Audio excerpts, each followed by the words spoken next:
بسم اللہ الرحمن الرحیم۔ بچوں، آج ہماری تدریسی سلسلے کے پہلے نصاب کے 5ویں سبق کا ہم آغاز کر رہے ہیں، جس کا عنوان ہے قومی و ملی اتحاد۔ اتحاد آپ جانتے ہیں کتنا ضروری ہے۔ مذہب اسلام نے بھی امت مسلمہ کے اتحاد اور اتفاق پر بہت زیادہ زور دیا ہے۔ قرآن مجید میں تقریباً کل 82 مقامات پر مسلمانوں کو اتحاد اور اتفاق سے رہنے کی تلقین کی گئی ہے۔ تو قومی و ملی دونوں مترادف الفاظ ہیں، یعنی مراد ہے قوم اور ملت کا اتحاد۔ تو آئیے ہم سبق کو سمجھنا شروع کرتے ہیں۔ حسب روایت اس سال بھی یوم آزادی بڑی دھوم دھام سے منایا گیا۔ حسب روایت یعنی روایت کے مطابق جو کام ہم روایتاً کر رہے ہوتے ہیں، رسماً کر رہے ہوتے ہیں، یعنی جو ہر سال ہم کر رہے ہیں، اس کو ہم کہیں گے حسب روایت۔ اسکول کو رنگ برنگی جھنڈیوں سے سجایا گیا۔ تقاریر بھی ہوئیں۔ تقریر کی جمع ہے۔ تقاریر بھی ہوئیں اور ملی نغمے بھی گائے گئے، لیکن مہمان خصوصی وہ چیف گیسٹ ہوتے ہیں، خصوصی مہمان ہوتے ہیں جنہیں بلا کر محفل کو عزت بخشی جاتی ہے۔ مہمان خصوصی پروفیسر مشکور حسین کی تقریر نے سبھی کے ذہنوں میں ایک ہلچل مچا دی۔ پروفیسر صاحب خود ایک آگ اور خون کا دریا عبور کر کے یعنی دریا پار کر کے آزادی کی منزل یعنی پاکستان پہنچے تھے، اس لیے ہجرت کے دکھ ان کے لاشعور میں موجود ہیں اور وہ ان قربانیوں کے عینی شاہد ہیں۔ عین عربی میں آنکھ کو کہتے ہیں اور شاہد کہتے ہیں گواہ کو۔ عینی شاہد وہ گواہ جس سے ساری باتیں اپنی آنکھ سے ہوتے ہوئے دیکھی ہوں، جو اس پاک وطن کے لیے دی گئیں، اس لیے جب انہوں نے آزادی کے تقاضوں کی بات کی تو یہ دلوں میں اتر گئی۔ اب اس کے لیے تھوڑا سا بچوں ہم پس منظر کی جانب جائیں گے۔ آپ سوچئے آج سے 70-72 سال پیچھے ہم چلے جائیں کہ جس وقت برصغیر کے مسلمان غلامی کی زنجیروں میں جکڑے ہوئے تھے، غلامی کا طوق، یہ ذلت، یہ لعنت ان کے گلوں میں پڑی ہوئی تھی، اور وہ مکمل طور پر اپنی روایات کے مطابق، اپنے مذہب کے مطابق، اپنی شریعت کے مطابق اپنی زندگی گزارنے سے معذور تھے، قاصر تھے، نہیں کر سکتے تھے، اور پوری کوشش کے ساتھ برصغیر کے مسلمان اپنے لیے ایک علیحدہ آزاد وطن قائد اعظم رحمۃ اللہ علیہ کی قیادت، ان کی سرکردگی میں تحریک پاکستان کے متوالوں کے ساتھ حاصل کرنے کی جد و جہد میں مصروف تھے۔ جب پاکستان بن گیا، پہلے تو ہندوستان کے لوگوں، انگریزوں نے مکمل طور پر ہندوؤں نے کوشش کی کہ کسی بھی طرح مسلمانوں کو اور قائد اعظم کو ان کے اس مطالبے سے باز رکھا جائے، لیکن جب انہوں نے دیکھا کہ کسی بھی طرح ہم ان کو ان کے ارادوں سے باز رکھنے میں ناکام ہو رہے ہیں، تو پھر انہوں نے کوشش کی کہ اب مسلمانوں کو خوشی خوشی ان کے ملک ہجرت کرنے سے روکا جائے۔ تو اس کے لیے انہوں نے ہر وہ کام کیا کہ جس سے انسانیت خود لرز اٹھی۔ انہوں نے زندہ مسلمانوں کو خوشحالی کے ساتھ ہجرت کرنے سے روکنے کے لیے ان کے اوپر خونی حملے بھی کیے، انہیں مارا بھی، انہیں کاٹا بھی، انہیں لوٹا بھی، انہیں ہر وہ اذیت پہنچائی جن کا تصور کوئی بھی مہذب انسان نہیں کر سکتا۔ تو لہٰذا جو پروفیسر صاحب تھے، انہوں نے یہ سارے معاملات اس سفر کے دوران دیکھے تھے، ہجرت کے دوران دیکھے تھے، تو لہٰذا جب انہوں نے اپنی تقریر میں ان سچے واقعات کو بیان کیا تو یہ واقعات سننے والوں کے دلوں میں اتر گئے۔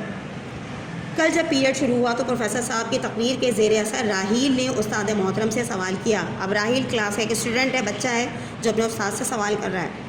آزادی حاصل کرنے کی تقاضوں کی بات تو سمجھ میں آتی ہے، لیکن آزادی بحال رکھنے کے تقاضے کیا ہیں؟ اب اس بات کو آپ سمجھیں کہ پہلے تو آزادی حاصل کر لی، ایک طویل جد و جہد ہے، 1906 میں مسلم لیگ قائم ہوئی ہے اور 1947 میں جا کے پاکستان بنتا ہے، 1940 میں جا کے قرارداد پاکستان منظور ہوتی ہے، پھر جا کے مزید 7 سال لگتے ہیں اور 47 میں جا کے ہم آزادی کو حاصل کرنے میں کامیاب ہو پاتے ہیں اور علیحدہ وطن بناتے ہیں۔ اب آزادی تو ہم نے حاصل کر لی، قربانیاں بھی دے لی، مالی بھی، جانی بھی، جسمانی بھی، عہدوں کی بھی، مراتب کی بھی، منصب کی بھی، عزیز و اقارب کی بھی، سب کچھ کرنے کے بعد جب ریاست کو بنا کر وہاں تک پہنچتے ہیں تو اب اصل سوال پیدا ہوتا ہے کہ اس آزادی کو قائم کس طرح سے رکھا جائے، اس آزادی کی حفاظت کس طرح سے کی جائے، اور آزادی کو اس کو پورے تقدس کے ساتھ کس طرح سے بحال رکھا جائے۔ تو یہی سوال بچے نے اپنے استاد سے کیا۔ جناب عثمان خلیل جو ہمیں اردو پڑھاتے ہیں، ان کے تدریسی حکمت عملی، اب تدریس کہتے ہیں پڑھانے کو، حکمت عملی وہ منصوبہ بندی جس کے تحت وہ اپنے بچوں کو پڑھایا کرتے تھے۔ تدریسی حکمت عملی میں حکمت اور عمل ساتھ ساتھ چلتے ہیں۔ حکمت یعنی کہ دانائی، اور عمل وہ کام کر کے دکھانا جو باتیں بچوں کو سمجھائی جا رہی ہیں۔ انہوں نے راحیل کے سوال پر اسے شاباش دی اور کہنے لگے آزادی کے حصول یعنی کہ حاصل کرنا اور تسلسل کے تقاضے ملتے جلتے ہیں۔ تسلسل یعنی اسے جاری رکھنا، اس سلسلے کو قائم و دائم رکھنا۔ البتہ آزادی کے تسلسل اور اسے برقرار رکھنے کے لیے زیادہ قربانی کی ضرورت ہوتی ہے اور یہ کام زیادہ کٹھن اور مشکل ہے۔ کٹھن یعنی کہ دشوار، جس میں دقت ہے، جس میں پریشانی ہے، جس میں تکلیف اٹھانی پڑتی ہے۔ اس موضوع پر کل بات کریں گے۔ آپ سب تیسرے پیریڈ میں دارالمطالعہ، اب دارالمطالعہ کیا ہے؟ جدید دور میں ہم اس کو ریڈنگ روم کہتے ہیں یا لائبریری کہتے ہیں یا کتب خانہ، وہ جگہ جو کہ پڑھنے کے لیے مخصوص کر دی جائے۔ ریڈنگ روم میں جائیں اور آج کے اخبارات و رسائل پڑھیں۔ اگلے دن پیریڈ کے آغاز میں ہی استاد محترم نے راحیل سے پوچھ لیا، راحیل کل آپ لوگوں نے اخبارات کا مطالعہ کیا تھا؟ راحیل کہنے لگے، جی ہاں جناب، ہم نے کل اخبارات کو پہلی دفعہ سنجیدگی سے پڑھا۔ ہمارے گھر میں اخبار آتا ہے لیکن میں صرف بچوں کا صفحہ پڑھتا تھا۔ کل جو پورا اخبار پڑھا تو میری تو سٹی گم ہو گئی۔ سٹی محاورہ ہے، سٹی گم ہو جانا یعنی حواس گم ہو جانا۔ ایک اخبار پڑھا، دوسرے کی سرخیاں دیکھیں۔ سرخیاں شہ سرخیاں ہوتی ہیں جنہیں آپ انگریزی میں ہیڈ لائنز کہتے ہیں۔ اور تیسری پر اچٹتی سی نظر ڈالی۔ اچٹتی سی نظر ڈالی یعنی ایک سری جائزہ لینا۔ اچٹتی سی نظر ڈالی، دھماکوں اور ڈاکوؤں کی خبریں تھیں، ہر طرف لوٹ مار ہو رہی ہے، لیکن اس سے بھی زیادہ خطرناک یہ کہ علاقائیت کی باتیں، تعصبات کو ابھارنے والے بیانات، علاقائیت اپنے علاقے کی بات کرنا، پورے وطن کو اپنا نہ جاننا، تعصب نفرت کی بگڑی ہوئی صورت ہے، یعنی اپنی تہذیب، اپنے کلچر، اپنے رنگ و نسل، اپنے مذہب، اپنی روایات کو اچھا سمجھنا اور دوسرے کی تہذیب کو، دوسرے کی روایات کو، دوسرے کے زبان، لباس، کھانوں کو، ہر چیز کو برا جاننا، تحقیر کی نگاہ سے دیکھنا، یہ تعصب ہے۔ نسلی تفاخر کی باتیں کرنا یعنی اپنے اعلیٰ نسب ہونے پر فخر کرنا، اس پر اترانا اور دوسرے کو حقیر جاننا، کمتر سمجھنا، یہ نسلی تفاخر ہے۔ بھانت بھانت کی بولیاں یعنی الگ الگ بولیاں ہیں، الگ الگ اپنی ہر کوئی اپنی ہانک رہا ہے، یعنی ہر کوئی اپنی بکواس کرنے میں لگا ہوا ہے، کسی کو اس بات سے مطلب نہیں کہ ملک کس سمت میں سفر کر رہا ہے، قوم کہاں جا رہی ہے، اس کے مسائل کیا ہیں اور اس کا حل کیا نکلنا چاہیے۔ ہم تو یہ پڑھ کر بہت پریشان ہو گئے۔ دیگر کچھ طلباء کے بیانات بھی ایسے ہی تھے۔ اب استاد محترم نے بتایا، کسی ملک کی آزادی کے تسلسل کے لیے غلطیوں سے بچنا اور ہر قسم کے تعصبات سے بالا تر ہو کر سوچنا بہت ضروری ہے۔ اتحاد اور قومی یکجہتی کے لیے سب کی کوششیں درکار ہوتی ہیں۔ اتحاد اور یکسو ہو جانا، ایک مرکز پہ آ جانا، وہی تحریک جو تحریک پاکستان کے دنوں میں پیدا ہوئی تھی۔ میں ذرا تفصیل سے ان باتوں کا ذکر کروں گا جو ہمارے مستقبل کے روشن ہونے کی ضمانت ہو سکتی ہے۔ جب افراد اپنے نظریہ حیات کہتے ہیں عربی میں زندگی کو، اور نظریہ وہ سوچ ہوتی ہے جس کے مطابق زندگی بسر کی جاتی ہے، تو نظریہ حیات زندگی کو بسر کرنے کا نظریہ یا تھاٹس، وہ سوچ اور اقدار کے مطابق کچھ مقاصد طے کرتے ہیں اور کچھ اصولوں پر متفق ہونا، اتفاق کر لینا، اتفاق رائے کر لینا، متفق ہو کر اتحاد کر لیتے ہیں تو قوم وجود میں آتی ہے۔ ایسے افراد ذاتی مفادات سے بالا تر ہو کر، ذاتی مفادات یعنی اپنے ذاتی فائدے کو نہیں سوچتے، بالا تر ہو کر سوچتے ہیں اور اجتماعی مفاد کے لیے متحد ہو جاتے ہیں۔ اجتماعی مفاد یعنی پوری قوم کا فائدہ جس بات میں ہو وہ کام کیا جاتا ہے، صرف شخصی فائدے کو مد نظر رکھ کر کام نہیں کیے جاتے۔ یہ قومی اتحاد اس قوم کی آزادی کی ضمانت اور روشن مستقبل کی دلیل بن جاتا ہے۔ اتحاد کے بغیر یہ ممکن ہی نہیں کہ کسی قوم کے لیے ترقی کی راہیں کھلیں، یہ بات صحیح ہے۔ جب ہم منتشر ہوں گے، بکھرے ہوئے ہوں گے، ہماری سوچ الگ ہوگی، ہمارے ارادے الگ ہو جائیں گے، ہم ایک سمت میں سفر نہیں کر رہے ہوں گے تو ہم ترقی کس طرح کر سکتے ہیں؟ یہ ناگزیر ہو جائے گی، یہ ناممکن ہو جائے گی۔ اسی لیے جس قوم کے افراد جتنے زیادہ یکجا اور متحد ہوتے ہیں وہ اتنی زیادہ ترقی کرتی ہے۔ زندگی میں بعض اوقات آزمائشیں بھی آتی ہیں۔ آزمائش امتحان کو کہتے ہیں۔ کبھی قدرتی آفات کا سامنا اور کبھی بیرونی جارحیت کا مقابلہ کرنا پڑتا ہے۔ اب قدرتی آفات کیسے آتی ہیں؟ زلزلوں کی صورت میں، طوفان کی صورت میں، بیماری کی صورت میں، وبا کی صورت میں، جس طرح آج کل آپ دیکھ رہے ہیں کہ دنیا ایک بیماری سے، وبائی بیماری سے، کورونا سے لڑ رہی ہے، لیکن اللہ رب العزت انسانوں کو ہمت دینے والا، طاقت دینے والا اور اتنا علم دینے والا ہے کہ جس کی بدولت وہ اس چیز کے اوپر قابو پا سکتے ہیں۔ اور کبھی بیرونی جارحیت کیا ہوتی ہے کہ خدا نخواستہ کسی دشمن ملک کی جانب سے جنگ مسلط کر دی جائے، جھڑپیں ہو رہی ہیں، سرحدوں پہ چھیڑ چھاڑ چل رہی ہے، تو یہ ساری صورتحال۔ کبھی بیرونی جارحیت کا مقابلہ کرنا پڑتا ہے۔ اگر کسی قوم کی اٹھان مضبوط بنیادوں پر ہو تو، اٹھان سے مراد ہے یہاں نشو و نما، یا اگر وہ مضبوط بنیادوں پر پنپی ہے، اس کے اندر اتحاد بھی ہے، اتفاق بھی ہے، اس کے اندر وہ مذہبی اقدار بھی ہیں، اخلاقیات بھی موجود ہے، تو اس کو شکست دینا ذرا مشکل ہوتا ہے۔ تو وہ ہر قسم کے حالات سے سرخرو ہو کر نکلتی ہے۔ سرخرو ہو کر نکلتی ہے یعنی کہ کامیابی سے فتح یاب ہو جاتی ہے اور ٹھوکر کھا کر بھی سنبھل جاتی ہے۔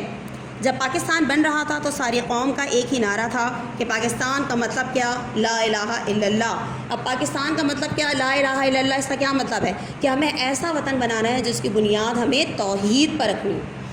اللہ کو ایک جاننا ہے، اللہ کو ایک ماننا ہے۔ یہ بہت سارے بتوں کے درمیان جو ہم رہ رہے تھے، ہر ایک نے اپنے اپنے صنم قدے میں اپنی اپنی مرضی کا بت بنا رکھا تھا، تو ہمیں بہت سارے خداؤں کو نہیں ماننا تھا، بلکہ ایک اللہ رب العزت کو ایک جان کر، ایک مان کر، اس کے بتائے ہوئے نظام کے مطابق اپنی ریاست، اپنی مملکت کو چلانا تھا، اور وہاں پر پوری امت کو ایک نقطے، ایک مرکز پر جمع کر کر مذہب اسلام کے تحت زندگیوں کو بسر کرنے کے لیے ایک مناسب راہ ہموار کرنی تھی۔ یہ نعرہ ہمارے اتحاد اور یکجہتی کا پلیٹ فارم ہے، یہ ہماری قومیت کی بنیاد ہے، اور اسی بنیاد پر پاکستان کی سلامتی اور استحکام کا انحصار ہے۔ استحکام کہتے ہیں مضبوطی کو۔ سلامت تبھی رہے گا ہمارا وطن جب ہماری سوچ، ہمارے نظریات بھی مضبوط ہوں گے، تبھی مضبوطی ملے گی، تبھی استحکام ملے گا۔ انحصار یعنی کہ دار و مدار ہے۔ اگر ہم سوچیں تو ہمارے اتحاد کی بنیاد ایسی ہے کہ ہم تفرقوں میں نہیں پڑ سکتے، یعنی اپنے آپ کو گروہوں میں بانٹ لینا بے وقوفی ہے، جہالت ہے۔ اللہ رب العزت نے انسان کو اشرف المخلوقات کا مرتبہ اسی لیے دیا کہ تمام تر مخلوق میں انسان کو علم اور ذہن یعنی کہ عقل عنایت فرمائی۔ اس علم اور اس عقل کی بدولت ہی ہم اشرف المخلوقات بنائے گئے ہیں۔ جب اللہ نے علم بھی دے دیا، یعنی ہر چیز کے بارے میں ہم جان بھی گئے ہیں، اور عقل بھی دی جسے ہم پرکھ کر فیصلہ کر سکتے ہیں شعور کے مطابق، تو پھر کیوں اپنے آپ کو گروہوں میں بانٹ کر پریشانی میں پڑتے ہیں؟ ہم کیوں اتحاد و اتفاق اور اللہ کی رسی کو مضبوطی سے نہیں تھام لیتے؟ تو جب تک اللہ کی رسی کو مضبوطی سے نہیں تھامیں گے اور اتفاق و اتحاد سے مل کر نہیں رہیں گے، اس وقت تک ہمارے مسائل حل نہیں ہو سکتے۔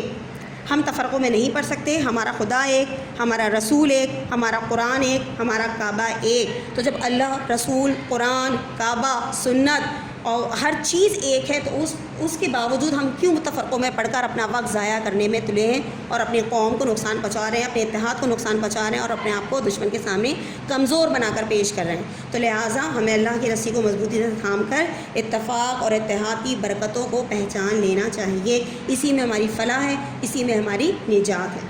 اسی لیے ہماری ثقافت ایک ہے، ہماری رسمیں اور طرز حیات ایک ہے۔ طرز حیات زندگی گزارنے کے طریقے، آپ یورپ میں رہتے ہوں، آپ ایشیا میں رہتے ہوں، آپ مغرب میں رہتے ہوں، کہیں بھی رہتے ہوں، آپ دنیا کے کسی بھی خطے میں رہتے ہیں، اگر آپ مسلمان ہیں تو پیدائش سے لے کر مرنے تک کے تمام طور طریقے ہمارے ایک ہی ہوتے ہیں۔ ہم حلال حرام میں فرق اسی طرح سے کرتے ہیں، ہم نماز اسی طرح ادا کرتے ہیں، ہم جو چیزیں معیوب ہیں، جو بری ہیں، جو ممنوع ہیں مذہب میں، اسے ہم اسی طرح حرام خیال کرتے ہیں، اور جو طیب ہیں، جو پاک ہیں، جن کی اجازت دی گئی ہے، وہ ہمارے لیے اسی طرح حلال ہوتی ہیں، ان کی اجازت ہوتی ہے، اور ہم کو اسی طرح اختیار کرتے ہیں، چاہے ہمارا تعلق ایشیائی خطے سے ہو یا پھر مغربی یورپ کے کسی بھی خطے سے ہمارا تعلق ہو۔ تو مذہب ایک ہے تو طرز حیات بھی ایک ہی ہوگا۔ اسی بنیاد پر ہمارے آبا و اجداد ایک ہوئے تھے۔ آبا و اجداد جد امجد، باپ دادا، آبا باپ اور دادا کی جمع، آبا یعنی باپ کی جمع، اجداد دادا کی جمع، آبا و اجداد جد امجد ہمارے باپ دادا ایک ہوئے تھے اور پاکستان حاصل کیا تھا۔ قومی اتحاد کا محاصل پاکستان ہے۔ محاصل یعنی کہ حاصل ہونا۔ جب پوری قوم نے ایک اتحاد کر لیا، برصغیر کے تمام مسلمان ایک ہو گئے، جو کہ اس وقت کروڑوں کی تعداد میں تھے، سب کی سوچ ایک ہو گئی، سب کا نظریہ ایک ہو گیا، تو آپ نے دیکھا کہ اس کا نتیجہ آزادی کی صورت میں نکلا، ایک علیحدہ پاک وطن کی صورت میں نکلا، جس کا نام پاکستان رکھا گیا۔ قومیں کیسے ترقی کرتی ہیں؟ اس کی ایک اہم مثال جاپان ہے۔ دوسری جنگ عظیم میں اس ملک پر ایٹم بم گرائے گئے، ملک بالکل تباہ ہو گیا۔ آپ جانتے ہیں کہ ایٹم بم وہ خطرناک بم ہے، ایٹمی پاور خطرناک طاقت ہے کہ جس سے پورے شہر برباد ہو جاتے ہیں۔ ہیروشیما اور ناگاساکی وہ دو جاپان کے شہر تھے جن پر امریکہ نے بم گرائے تھے، اور آج تک اس کے تابکاری کے اثرات سے وہ باہر نہیں نکل سکے، ان کی فصلیں پوری طرح نہیں ہوتی، وہاں پر آج بھی معذور بچے پیدا ہوتے ہیں، اور وہاں کے لوگ جسمانی طور پر اور ذہنی طور پر اب تک اس طرح سے فٹ نہیں ہو سکے جس طرح ان بموں کو گرائے جانے سے پہلے تھے۔ ملک بالکل تباہ ہو گیا، مگر ان کے لیڈر مفاد پرست نہیں تھے۔ انہوں نے کچھ اصولوں پر قوم کو متحد کیا اور پھر سے ترقی کی راہ پر چل پڑے۔ اجتماعی ہم آہنگی ان کی نس نس میں بھری ہوئی ہے، وہ کام سے کام رکھتے ہیں۔ انہوں نے اجتماعیت پر اپنی انفرادیت قربان کر دی، یعنی پورے ملک کی سوچ ان کی سوچ پر حاوی تھی کہ کس طرح اس تباہ شدہ یا تباہ حال قوم کو دوبارہ خوشحالی کی طرف لانا ہے، دوبارہ زندگی کی طرف اس مردہ سوچ قوم کو دوبارہ سے زندہ کر کے لے کر آنا ہے۔ ہمیں خود اپنے پیروں پر کھڑا ہونا ہے، اور دنیا کے آگے ہاتھ پھیلا کر بھیک نہیں مانگنی ہے، دنیا کی امداد پر بسر نہیں کرنی، بلکہ دنیا کو دکھانا ہے کہ دشمن اگر ہمیں توڑنا چاہے، ہمیں ختم کرنا چاہے، ہماری نسلوں کو مٹانا چاہے، تو اس کے باوجود بھی ہم کس طرح سے دوبارہ زندہ ہوتے ہیں اور کس طرح دنیا کو اپنے پیروں پر کھڑے ہو کر دکھا سکتے ہیں۔ وہاں شخصی کارناموں کی تختیاں نہیں لگتی، یعنی ہر شخص جو ہے صرف اپنی ذات کا ڈھنڈورا پیٹنے اور اپنے لیے شہرت کمانے پر مصر نہیں ہوتا، بلکہ وہ چاہتا ہے کہ اس کی پوری قوم کا نام دنیا کے سامنے روشن ہو۔ وہ سب مل جل کر کام کرتے ہیں اور اجتماعی قومی وقار ہی ان کا وقار ہے۔ وقار یعنی کہ عزت، ان کا تشخص، وہ قومی عزت میں ہی اپنی عزت محسوس کرتے ہیں اور یہی ان کی عظمت اور برتری کی بنیاد ہے۔ وہاں کام کے دوران دوسروں کی غیبت نہیں ہوتی، چغلی نہیں کھائی جاتی اور ان میں دوسری بہت سی سماجی برائیاں بھی نہیں ہیں۔ ہماری ملی تاریخ بھی ایسی عمدہ مثالوں سے بھری پڑی ہے۔ جب نبی کریم صلی اللہ علیہ وآلہ وسلم نے دعوت اسلام کا آغاز کیا تو عرب معاشرے کا بگاڑ عروج پر تھا۔ وہاں تہذیب نام کی کوئی چیز نہ تھی، ہر قبیلے کا دوسرے قبیلے سے جھگڑا تھا، اگرچہ ان کی زبان ایک ہی تھی اور ترقی یافتہ بھی تھی۔ وہ ایک ہی جغرافیائی خطے میں رہتے تھے، قبائل رنگ و نسل کے لحاظ سے ایک ہی تھے، لیکن ان میں اتحاد نہ تھا، بلکہ ہر وقت آپس میں سر پٹول ہوتی رہتی تھی یعنی مار کٹائی ہوتی رہتی تھی، اور تعصبات اتنے تھے کہ چھوٹی چھوٹی بات پر برسوں جنگیں ہوتی تھیں۔ یعنی ان کی جہالت، ان کے تعصب کا یہ عالم تھا کہ ایک جگہ سے گزر رہے ہیں اور پگڈنڈی جو ہے وہ تنگ ہے، یعنی راستہ تنگ ہے اور دو گھوڑے آمنے سامنے آ گئے ہیں، تو یہ ان کی ناک کے خلاف تھا، یعنی ان کی عزت کے خلاف تھا، آن کے خلاف تھا کہ کون اپنا گھوڑا پیچھے ہٹا کر سامنے والے کو راستہ دے۔ جس نے گھوڑا پیچھے ہٹا کے سامنے والے کو راستہ نہیں دیا تو اس ذرا سی بات پر تلواریں نکل آتی، قتل ہوتا۔ وہ قتل ایک شخص سے دوسرے شخص اور پھر ایک خاندان سے دوسرے خاندان، پھر ایک نسل سے دوسرے نسل اور ایک قبیلے سے اگلے قبیلے تک منتقل ہو جاتا۔ اس طرح وہ جنگیں نسل در نسل تک برسوں جاری رہتی تھیں، لیکن ان میں اتحاد نہ تھا، بلکہ ہر وقت آپس میں سب پٹول ہوتی رہتی تھی اور تعصبات اتنے تھے کہ چھوٹی چھوٹی باتوں پر برسوں جنگیں ہوتی تھیں۔ نبی کریم صلی اللہ علیہ وآلہ وسلم نے انہیں کلمے کی بنیاد فراہم کی، انہیں اخوت کی لڑی میں پرو دیا، چنانچہ وہی لوگ دنیا کو تہذیب سکھانے والے بن گئے اور ان کے اتحاد سے دنیا کی بڑی بڑی قوتیں ان کے زیر نگی ہو گئیں یعنی ان کے ماتحت ہو گئیں۔ پوری دنیا میں عربوں نے بتا دیا کہ کس طرح پوری دنیا پر حکومت کی جاتی ہے۔ آپ جانتے ہیں کہ خلافت راشدہ کے دور میں امیر المومنین جو کہ خلیفہ دوم تھے، حضرت عمر فاروق رضی اللہ تعالیٰ عنہ کے دور میں مسلمان مشرق سے لے کے مغرب تک فتح کرتے چلے گئے تھے اور تقریباً آدھی دنیا پر حضرت امیر المومنین حضرت عمر فاروق رضی اللہ تعالیٰ عنہ کی حکومت تھی، لیکن آپ عز و انکسار کا پیکر تھے۔ پوری اتنی بڑی سلطنت کے بادشاہ ہونے کے باوجود آپ کے لباس میں ایک وقت میں 12 پیوند لگے ہوئے ہوتے تھے، جو کہ چمڑے کے بھی ہوتے تھے، سخت ترین کپڑے کے ہوتے تھے، نرمی نہیں ہوتی تھی جس میں ٹاٹ بھی شامل ہوتا تھا۔ لیکن آپ نے دنیا کو چلانے کے لیے، سلطنت کو چلانے کا اتنا منظم اور اعلیٰ ترین نظام دیا کہ آج بھی اہل مغرب حضرت عمر کے بنائے ہوئے قوانین کا نفاذ کر کر دنیا میں مہذب بنا ہوا ہے۔ جب بھی دنیا میں کسی نئے شہر کی بنیاد ڈالی جاتی ہے تو کہا جاتا ہے کہ عمر لاز نکال کر لائیے، ان پر عمل کیا جاتا ہے، تب جا کے وہ اپنے شہروں کی بنیاد رکھتے ہیں اور ہمیں دکھاتے ہیں کہ اہل مشرق کو بتاتے ہیں کہ جناب مہذب معاشرے کیا ہوتے ہیں، انسانی حقوق کیا ہوتے ہیں اور کس طرح لوگوں کو روٹی کپڑا مکان کی سہولیات دی جاتی ہیں۔ تو یہ ساری کی ساری بنیاد مذہب اسلام پر عمل کرنے والوں نے دنیا کو دی ہیں اور دنیا کو بتایا ہے کہ حکمرانی کیا ہے۔ ہم نے اپنی بنیادوں کو کمزور کر لیا ہے لسانی تنازع کی بنیاد پر۔ لسان کہتے ہیں بیٹا زبان کو، زبان کا جھگڑا، لسانی تنازع زبان کا جھگڑا۔ لسانی تنازع کی بنیاد پر ہم نے آدھا ملک کھو دیا۔ آپ جانتے ہیں کہ جس وقت سن 47 میں پاکستان بنا تو یہ 2 حصوں میں منقسم تھا، ایک حصہ مشرقی پاکستان اور دوسرا حصہ مغربی پاکستان کہلاتا تھا۔ جس حصے میں ہم رہتے ہیں جو کہ اب موجودہ اسلامی جمہوریہ پاکستان ہے، یہ اس وقت مغربی پاکستان کہلاتا تھا، اور جو مشرقی پاکستان تھا وہ اس وقت موجودہ بنگلہ دیش بن چکا ہے، جو کہ سن 71 کی جنگ میں بھارت کی سازشوں کی وجہ سے ہم سے الگ ہوا۔ تو وہ آدھا ملک ہم نے کھو دیا۔ عصبیتیں پھر بھی کم نہیں ہوئیں، عصبیتیں یعنی نفرتیں پھر بھی کم نہیں ہوئیں، اور آج پھر لسانی بنیادوں پر قوم کو تقسیم کرنے کے نعرے ہیں۔ آپ دیکھیں ہم سندھی، پٹھان، بلوچی، مہاجر، پنجابی اس قسم کے نعروں کو لگانے میں مصروف ہیں۔ ہم اپنے آپ کو مسلمان نہیں کہتے، ہم اپنے آپ کو پاکستانی نہیں کہتے، ہم اپنے آپ کو ایک ملک کے رہائشی نہیں کہتے، ایک ملک کا شہری نہیں بتاتے۔ ہم اپنی پہچان اپنے کلچر سے، اپنے زبان سے بتا رہے ہوتے ہیں، اس صوبے سے بتا رہے ہوتے ہیں جس پہ ہم پیدا ہوئے ہیں، لیکن ہیں تو اس امت مسلمہ کا حصہ جس پہ ہم ایمان لانے کے بعد اس کا حصہ بنے ہیں۔ امت محمدی ہونا خود ایک بہت بڑے اعزاز کی بات ہے، ہم اسے بھول گئے۔ پھر جس پاک وطن کو اللہ رب العزت نے شب رمضان کی مبارک ساعتوں میں عنایت فرمایا، اس کی نسبت ہونا ایک پاکستانی کے لیے کتنے بڑے اعزاز و فخر کی بات ہے، اس کو بھی بھلا دیا، اور لگے ہیں ہم اپنے آپ کو مختلف فرقوں میں بانٹنے، لگے ہیں ہم اپنے آپ کو زبان کے حساب سے یا سیاست کے حساب سے یا کلچر کے حساب سے اپنے آپ کو ہم نے تقسیم کر لیا ہے۔ علاقائی تعصب اور فرقہ بندی نے ہمیں بہت نقصان پہنچایا. علاقائی تعصب وہی جو پنجابی پٹھان کا جھگڑا، اور فرقہ بندی اپنے آپ کو مختلف گروہوں میں بانٹ لینا. اب چاہے وہ فرقہ کہ یہ دیوبندی ہیں، یہ جناب اہل سنت ہیں، یہ فلاں فرقوں کو مانتے ہیں، یہ اس مسلک کے ہیں، تو یہ اسلام نے ہمیں یہ تعلیم نہیں دی ہے. یہ سارے یہودیوں کی سازشیں ہیں جنہوں نے مسلمانوں کو ان ساری چیزوں میں تقسیم کر کے ان کی اتحاد کی طاقت کو نقصان پہنچایا ہے، تاکہ پھر ہم کہیں دوبارہ خلافت راشدہ کی طرح پوری دنیا پر حکمرانی نہ کر لیں. اس لیے انہیں ان چھوٹے چھوٹے ٹکڑوں میں بانٹ دو، یہ اپنے آپ کو آپس میں لڑنے مرنے میں مصروف رہیں اور ان کا دھیان یہود و نصارہ کی سازشوں کی طرف نہ جا سکے. نسلی طور پر ہم سندھی، پنجابی، پٹھان، بلوچی اور مہاجر ضرور ہیں، لیکن اس سے پہلے ہم مسلمان اور پاکستانی ہیں.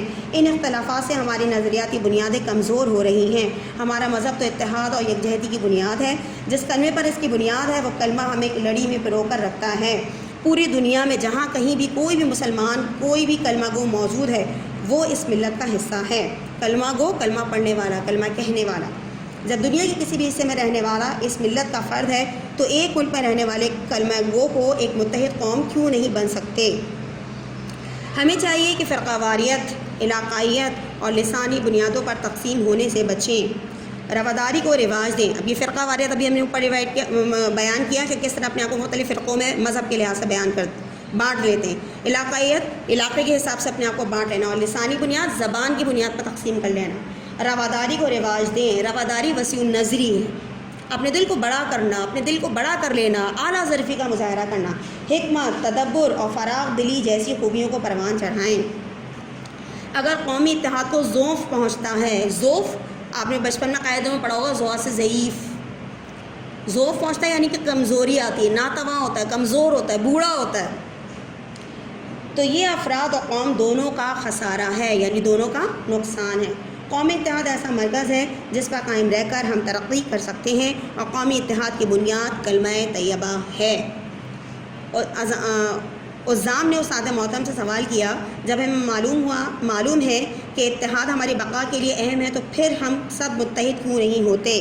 استاد محترم نے فرمایا، ہمیں اس بات کو پوری طرح ذہن نشین کر لینا چاہیے، اپنے حافظے میں محفوظ کر لینا چاہیے، یاد کر لینا چاہیے کہ اتحاد کی راہ میں سب سے بڑی رکاوٹ انفرادیت کی قربانی اور ذاتی مفادات کا ایثار ہے.